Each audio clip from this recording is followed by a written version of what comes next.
Hi and welcome back. In this video, we're going to show you how to rotate the drone in a 360 while it's hovering in one place. Okay, this video is by request by user AR23. Shout out to you. Thanks for that suggestion. And before we begin, now it's a really easy step while the drone's hovering because it's just the left joystick and you're pushing it right.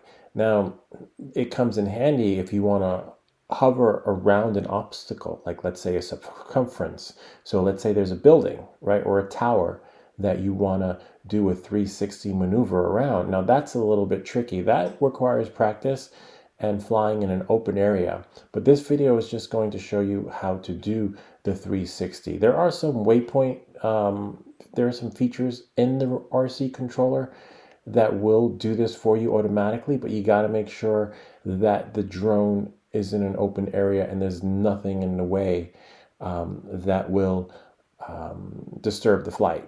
But again, this video is just going to show you how to 360 hover the drone and let it spin in one circle, but you can work wonders with it if you just apply it while you're flying in a particular direction.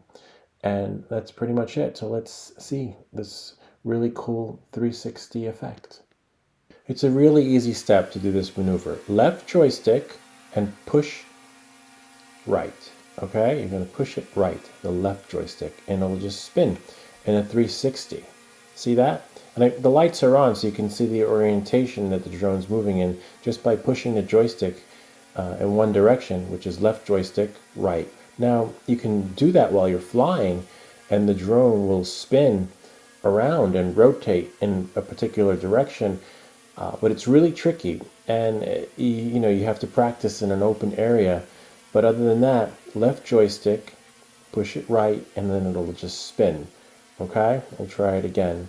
We'll bring the drone down a little bit, and then we'll bring it back up a little bit. See the lights? The green lights are in the front. I haven't changed them yet. I know. There we go. Left joystick, rotating, push it right, and it just spins. Now this is a really nifty feature when you're in the air and you want to circle an object, because you can get 360 of whatever it is that you're filming. And that's pretty much it. I hope this video helps you. And if you have any questions or comments, feel free to leave them in the suggestions down below. And I'll see you all next time.